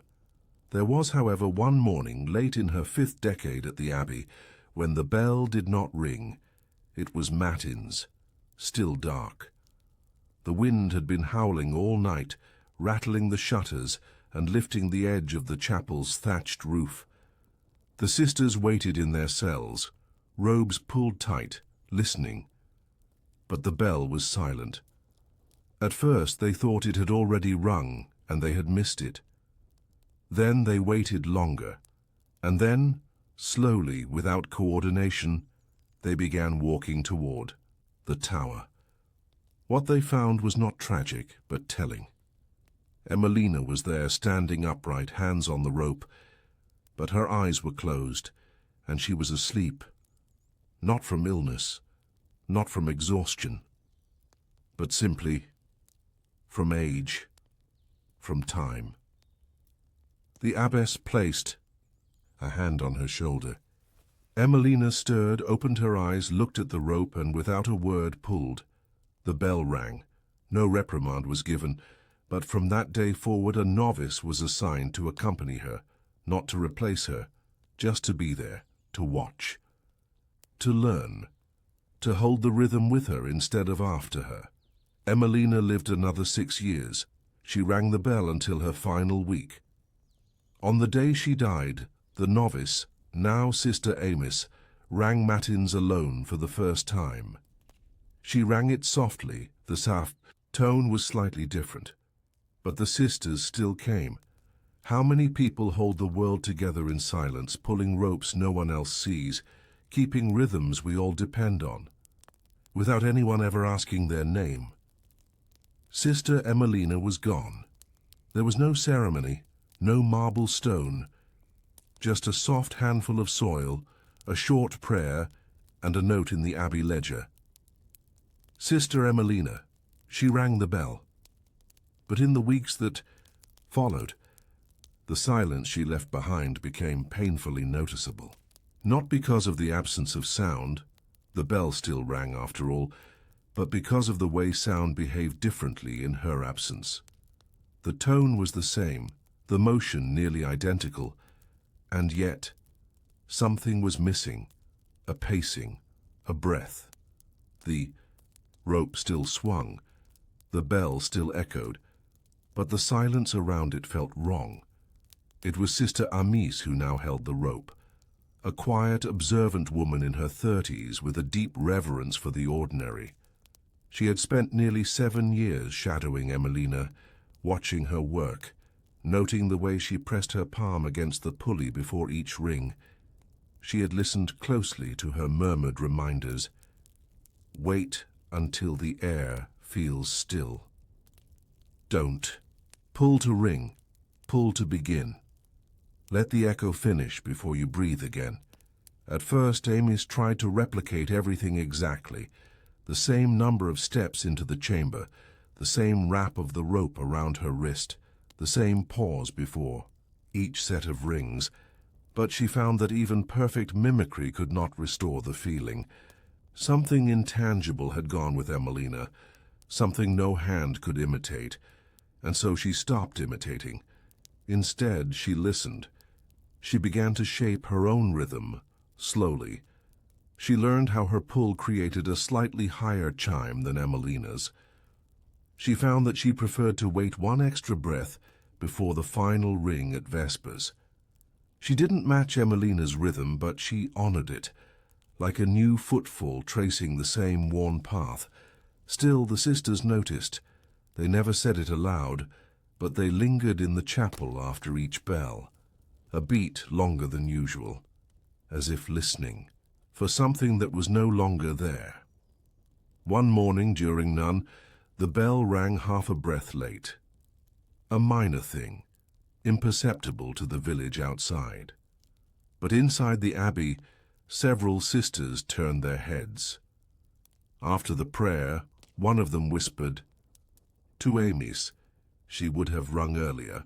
Amis only nodded, but that night she returned to the rope chamber and sat beneath the bell until midnight. She did not ring. She only listened. The rope hung slack beside her, swaying gently with the night air. Its fibers glowed faintly in the moonlight, worn smooth from years of use. She reached out, ran her fingers along the fray near the base where Emelina's hand had always rested. It felt like worn linen, not sacred, not ceremonial, just used. That's when she understood. Emelina's greatness had never come from technique. It came from familiarity, from repetition without pride, from care without notice. And if Amis wanted to carry the rhythm forward, she would have to stop performing the bell and start living with it. So she changed her approach. She began to sleep closer to the tower, woke without the sound of bells. She let her own body tell her when to rise. She began lighting a small taper before each ring, not as a ritual, but to mark her breath. She took time to feel the weight of the rope before each pull, and slowly, almost without anyone realizing, the rhythm returned. Not Emelina's rhythm, but the abbey's. One late autumn morning, a cart arrived at the gate carrying a gift, a mechanical bell striker, donated by a wealthy patron from a nearby estate. The donor had heard of the abbey's simplicity and thought they might benefit from a tool that would ensure punctuality without burden. The device was modest, a levered mechanism with a spring gear and weighted arms, designed to strike the bell at preset times using a turning dial. It required winding twice per day and had been used previously in a merchant's granary. The abbess, curious but cautious, allowed it to be installed as a test. Amis stood silently as the tinker mounted the device near the base of the bell. She watched as the metal arm was set into place, the gear wound with a small iron key, the tension built, and then clang. The bell rang, too sharp, too quick. No pause between strikes, no breath. It sounded correct, but it didn't feel correct. The abbess turned to Amis. "What do you think?" Amis paused, then answered carefully. "It tells time, but it doesn't keep it." The abbess said nothing. That night, the sisters gathered for compline as usual. The mechanical device struck the bell on cue. The prayer began. But there was an awkwardness in the air, a mechanical hum that lingered even after the sound was gone. After 3 days, the abbess quietly asked that the device be removed.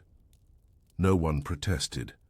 The tinker took it back, somewhat confused. From then on, the rope remained untouched by gear or spring. Amis made one change, however. In the small bell chamber where Emelina had worked, she installed a shelf. On it, she placed the only object left from Emelina's time, a length of the old frayed rope, coiled gently and tied with a faded cloth. No plaque, just presence. And on certain days, her name day, the feast of the Annunciation, or during long Lent nights, Amis would touch the old rope before ringing. She claimed it helped her remember not the sound, but the silence between sounds. The years moved on. Novices became sisters. Sisters became elders. Abbesses came and went, but the bell kept ringing, and though few remembered Emelina's name, all remembered her rhythm. Visitors would sometimes ask, "Do you still ring it by hand?" And Amis would smile softly. "No," she would say. "We ring it by breath." How many lives are shaped by a sound they never think to question, by a rope pulled in silence, by a rhythm no machine can mimic, by a person no one remembers, but without whom the day would not begin. Years passed. Decades folded gently into decades. The Abbey of Saint-Étienne-des-Bois remained a place where time was still summoned by hand, not by gears or chimes.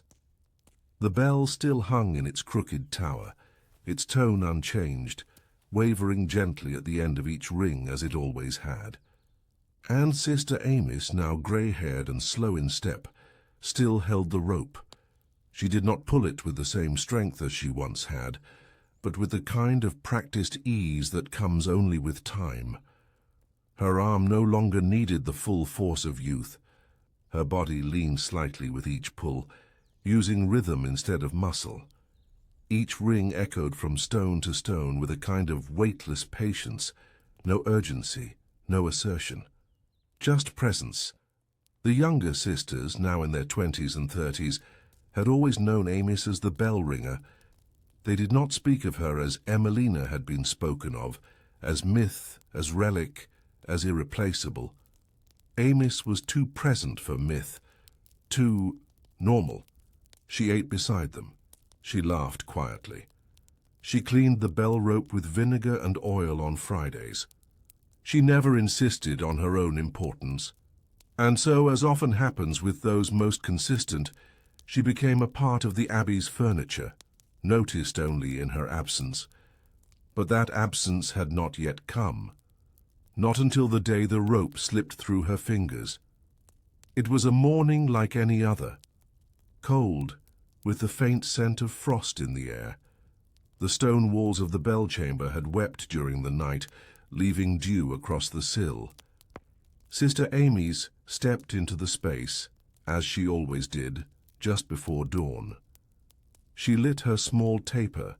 She touched the old piece of Emelina's rope, now faded to the color of ash. She breathed in, exhaled, then she grasped the rope, pulled once, and heard a strange creak, not from the bell, from the beam above. The pulley had cracked. It gave way in a sudden sharp pop, and the full weight of the rope dropped. It tore from her fingers, coiled around her ankle, and brought her down gently but heavily to the floor. She wasn't hurt badly, just bruised. But the bell did not ring. For the first time in over half a century, the morning prayers began. In silence, the abbess, an observant, stern woman named Sister Honorine, entered the bell chamber to find Amis sitting on the floor, holding the rope loosely, gazing up at the broken pulley. "I didn't expect it," Amis said softly. "I always thought I'd leave first." Honorine helped her up. The pulley was repaired within the week, but Amis did not return to the rope. Not because she couldn't, but because she chose not to. "It's time," she said, "for another hand to learn the weight." She did not say the word retire. She didn't believe the role allowed for retirement. Time was not a job, it was a relationship. And relationships once formed were carried forward, not abandoned but handed on. Sister Clarice was chosen. She was not the youngest nor the strongest, but she had the right quietness. A stillness in the way she walked through the halls. A pause before each word. She had once told Amis that the bell sounded different on feast days, not louder, just deeper. Amis had nodded. She knew then this was the right successor. Clarice began simply by standing beside the rope each morning. For a month she said nothing. She only observed, watched how the fibers swayed after each pull, watched how the taper was lit and snuffed, watched how Amis paused just before the first ring, as if listening for permission. Then she began to pull. Softly, At first unsure, Amis guided her, not with correction but with breath. Inhale, she'd say. Feel the room. Then, pull with the exhale. Let the sound move ahead of you. Clarice learned. Her rings were slower than Amis's. Her hand steadier. Over time, the echoes matched the walls again. The sisters began to rise with more certainty. The day felt right, and Amos watched. She took a cell near the bell tower. Her hearing had begun to fade, but she said she could still feel the ringing in the bones of the floor. Sometimes she woke, before the bell. Sometimes she didn't, but when she did, she smiled. In her final year, Clarice approached her with a question. What if the bell stops? She asked. What if it breaks? Amis looked out the window. It will, she said. Everything does. But that doesn't mean the day won't begin. Clarice frowned. Then what do we ring? Amis tapped her chest, then her hand. This, she said. Or this. Whatever still moves.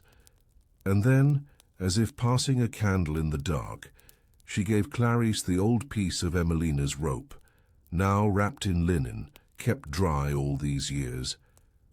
Remember what it held, she whispered. Not how. When Amis passed, she was buried at dawn.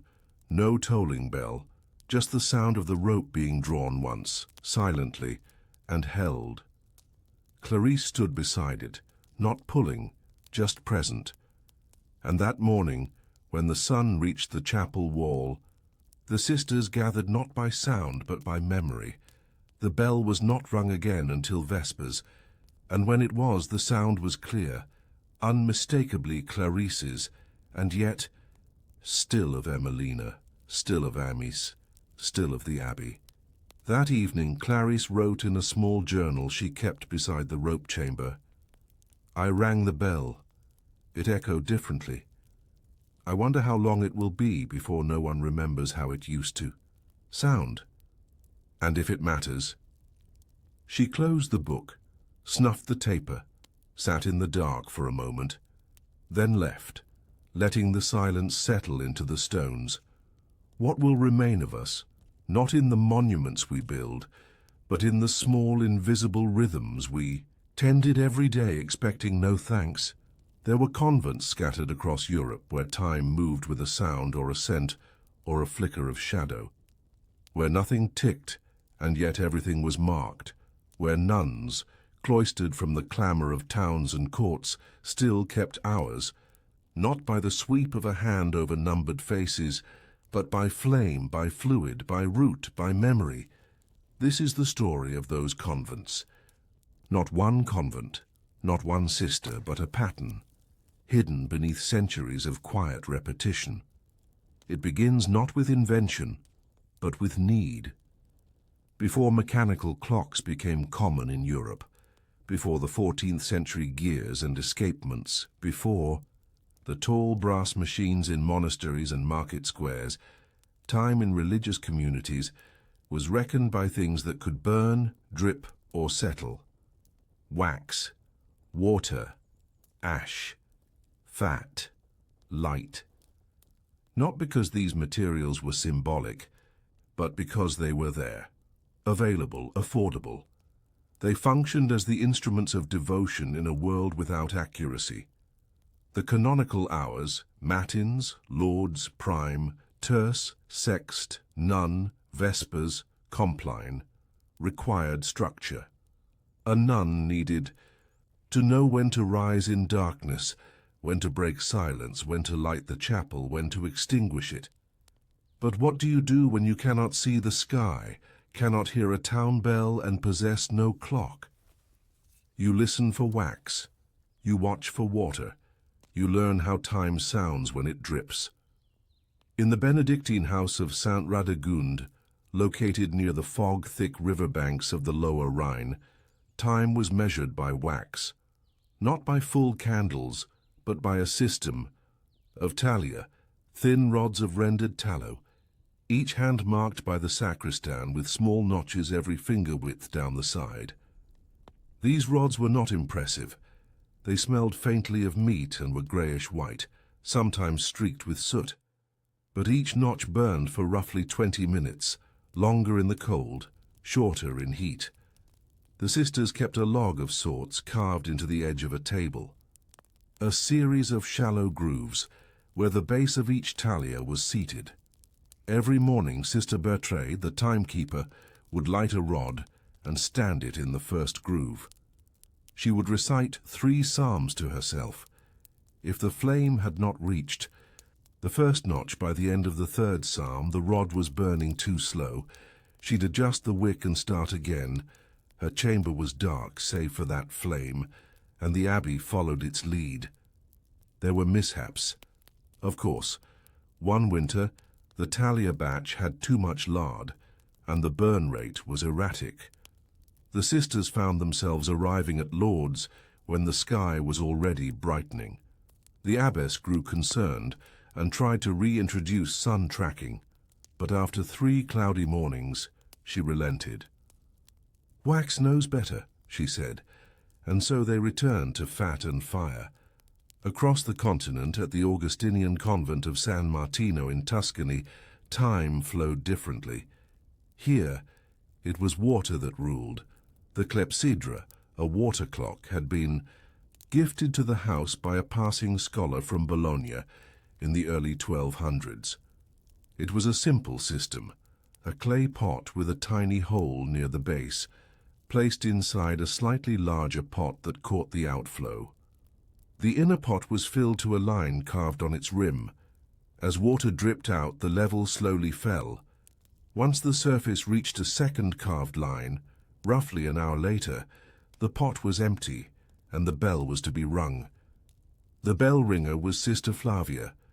Short, bird-like and silent, she spent most of her day watching the drip. To ensure accuracy, she adjusted the pot's placement depending on the season. In summer, evaporation sped up the process. In winter, freezing slowed it. She kept sand around the outer pot to absorb spills and wrote no notes.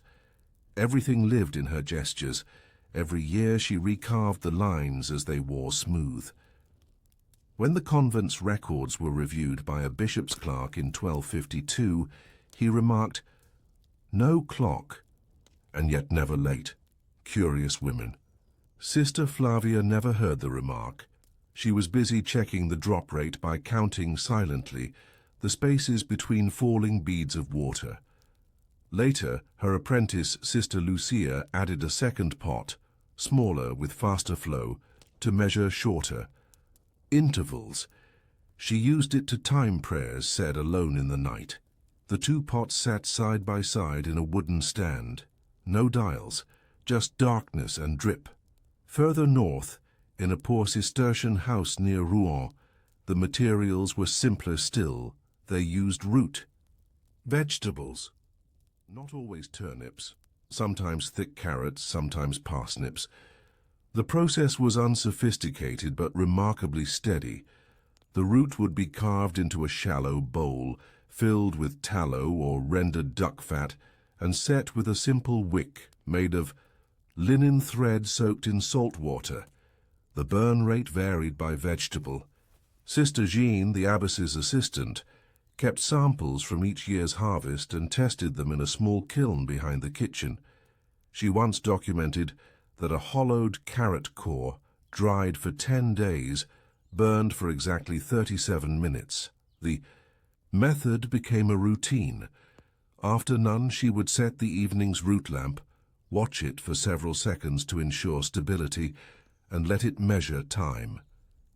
These roots, flickering, quiet, humble, held the abbey's day together. One visiting friar laughed at the method and offered to bring a timepiece from his monastery. Jeanne declined. "We use what God gives," she said, "and he gives plenty of carrots." In some convents, time was not a thing you watched, but a thing you listened to. At the remote Dominican house of Santa Clara de la Piedra, in the high hills of Castile, time was kept by sound. The walls of the convent were thick, made of sandstone and clay, and echoed gently. Sister Isabel, who had lost her sight early in life, became the convent's unofficial chronometer. Each morning she would sit in the stone corridor beside the cloister garden and listen to the birds, to the shift of wind through the hedges, to the echoes of the wind against the northern wall. She claimed she could hear when it was terse, not by pitch, but by the way sound bent around the walls. The sisters trusted her. She rarely missed a bell. They called it Isabel's hour. When she passed, the convent tried to replace her with candles, but it was never quite the same. Eventually, they trained another sister in the art of listening. She was only partially successful. Isabel had been born with rhythm in her bones. In all of these convents, the keeping of time was not viewed as a scientific pursuit. It was a devotional one, a form of discipline, a form of care. Accuracy was not the goal. Attentiveness was. And attentiveness in those places was built not on devices but on relationship, between body and material, between flame and prayer, between silence and pattern. And when mechanical clocks did come, some convents welcomed them. Some resisted. Some split the difference, keeping the old ways beside the new. A convent near Ghent mounted a brass clock in its chapel, but continued to light its old wax candles each hour. In Prague, one convent adopted a gear-driven bell striker, but still measured vespers with a dripping pot of water, and in Spain a house of Poor Clares buried their final carrot lamp behind the chapel when the new bell was installed, so it might still burn in memory, they said. These were the clocks that weren't clocks, the flames, the drips, the whispers of wind and root. They did not tick. They did not chime. But they held the hours, and in holding the hours they held the lives of women who shaped their days not with control, but with consent. Time was not enforced. It was invited. And in that invitation, prayer became not a task, but a rhythm, a kind of conversation, a shared breath between the divine and the domestic. What if time was something we participated in, not something we obeyed? Could we still measure our days by root and wax and water, and feel more present in them than we do by the second? Long before the tick of a second hand, long before chiming clocks settled over villages like persistent shepherds, there were women in stone rooms who learned to feel time through their hands, not metaphorically, literally. In one small convent, tucked along the Norman coast, a place so modest it didn't even have a name recognizable outside its region, Sister Aldertrude spent her life handling time in its most malleable form, beeswax, not tall candles, not taper sticks, but thick, palm-sized discs known locally as plaques de feu. These wax discs, slightly concave and often reused dozens of times, were molded by hand from rendered wax mixed with a small quantity of soft clay. The clay stabilized the burn rate. Each disc was no more than an inch deep, with a carefully cut depression at its center for a wick. A good disc burned for nearly 40 minutes, 2 for an hour, 3 for matins on long winter nights. Sister Aldertrude kept these discs in a linen-lined drawer in the vestry, stacked like quiet reminders of coming duties.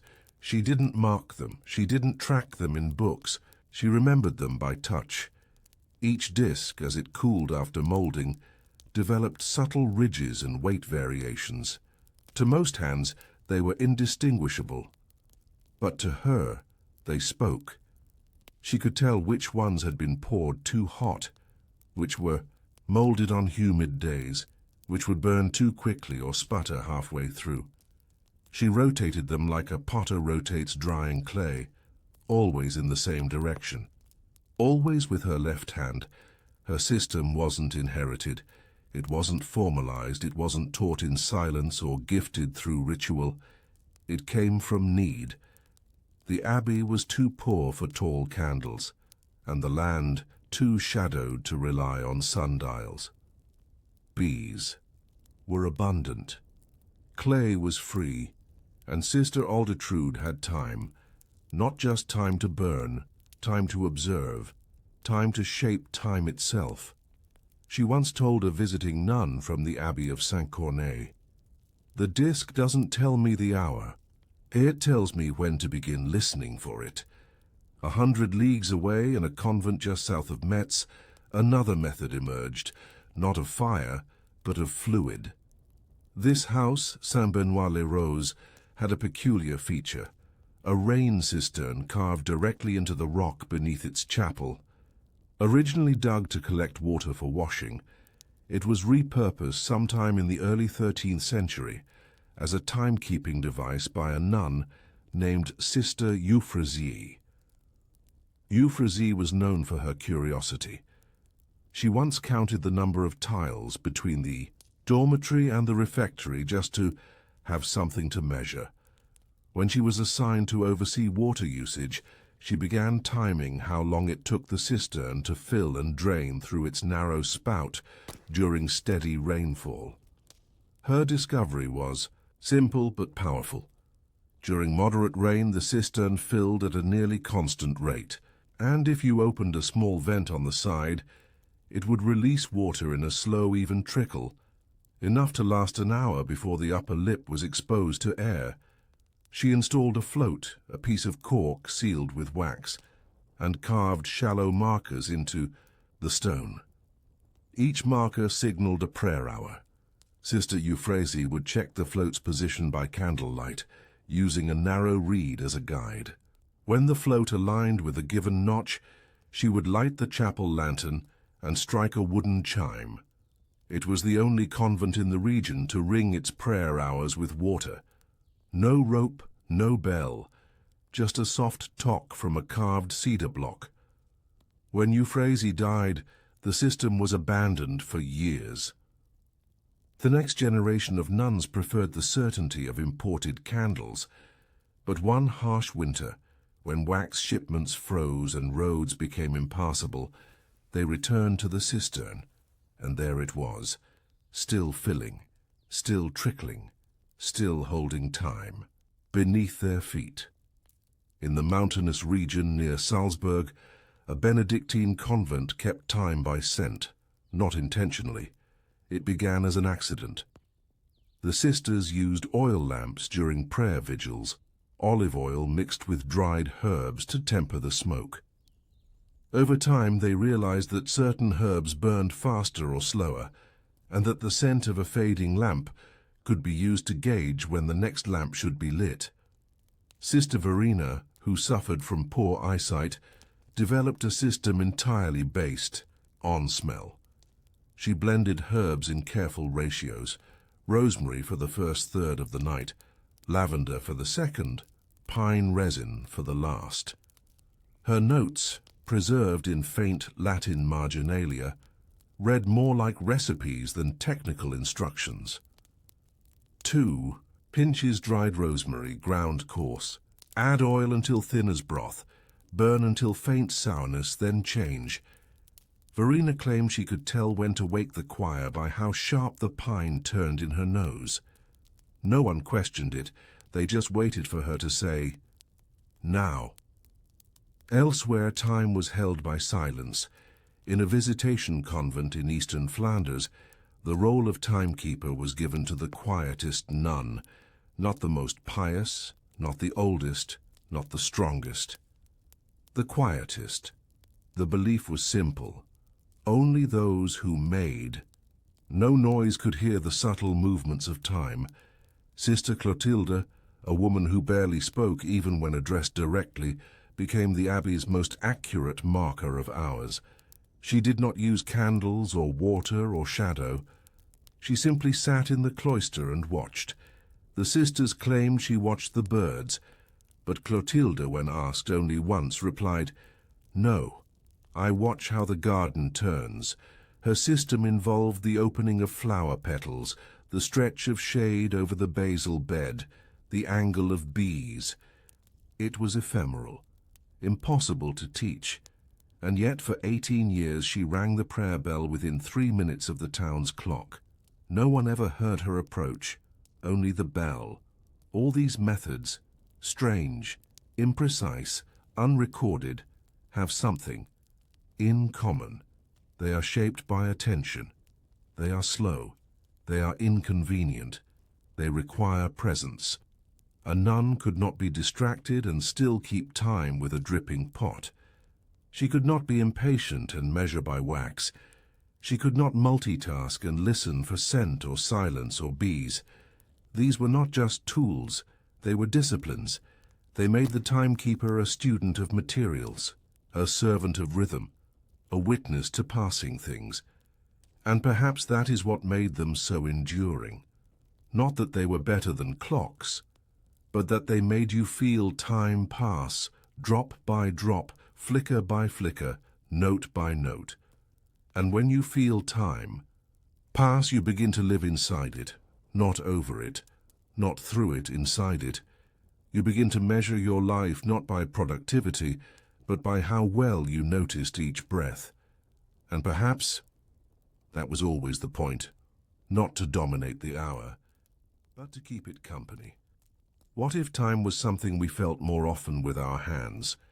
Not just read from a glowing face or listen to in tones, but shaped, tended, observed, like a garden that tells you when it's ready by scent and shadow.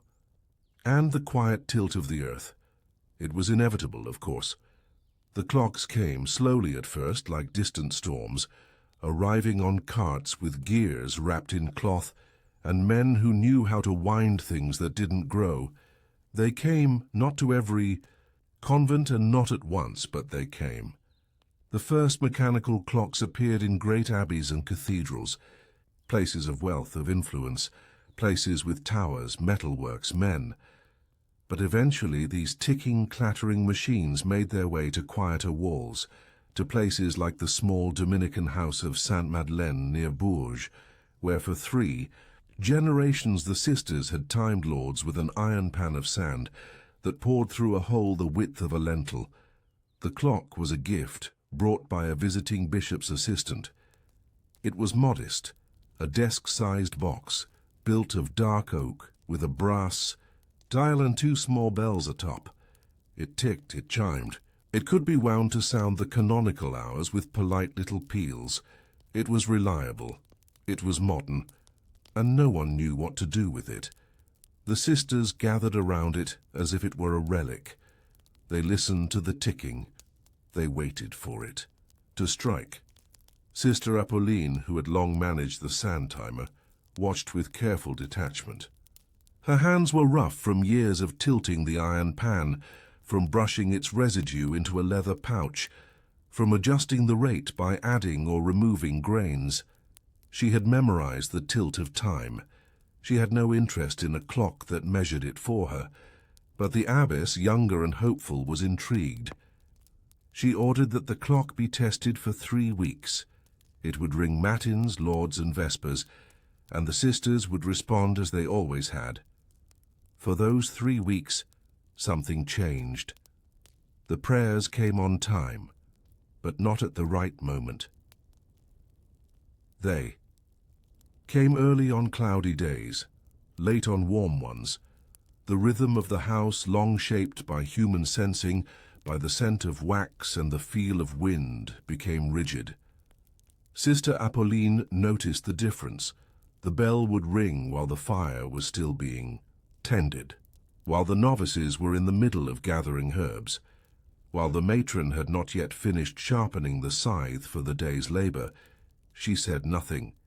She simply continued to prepare the sand. At the end of the 3rd week, the abbess called a meeting. She asked the sisters, "Should we keep the clock?" The room was quiet. Then Sister Apolline spoke. She told them that the clock was not wrong, but it was not present. She explained that when she timed lords by sand, she listened for the birds. When she prepared sext, she watched how the sun warmed the floor through the chapel door. When she rang compline, she judged the fatigue in her own legs, the dullness behind her eyes. "These are not precise," she said, "but they are faithful." The abbess nodded, and the clock was placed on a shelf. It was not removed. It was wound once a week, but it was not trusted with the rhythm of the soul. Not every house responded the same way. In the Ursuline convent of San Fiore, in central Italy, a gear-driven bell striker was installed by a local nobleman in 1376. It was large, built into the bell tower, and rang with deep melodious clarity. The sisters marveled at it. The older timekeeper, Sister Oriana, wept when she first heard its tones. She claimed it sounded like the earth remembering to breathe. The abbess welcomed the new device. It allowed the sisters to focus more on their prayer and work. No one had to tend candles or water pots or the finicky wax disc burners they had used since the early 1200s. But as time went on, the clock rang more harshly. Not because it changed, because the sisters did. The newer generations came to expect it, to obey it. They no longer checked the sky, no longer noticed how light touched the floor. They rose when it struck and moved when it told them to. They did not notice if the bell came early or late. It had become the rule. Sister Oriana grew silent. She still woke early, before the bell. She would sit in the cloister before the rest of the house stirred and wait for what she called the old hours. The hours before noise. She died before the century turned. Her last words were not about the clock or prayer or regret. She simply said, "It used to smell different." No one knew what she meant, and then in some places both ways survived. The convent of Sainte-Claire-des-Vents, built high above the Rhône Valley, kept two systems of time.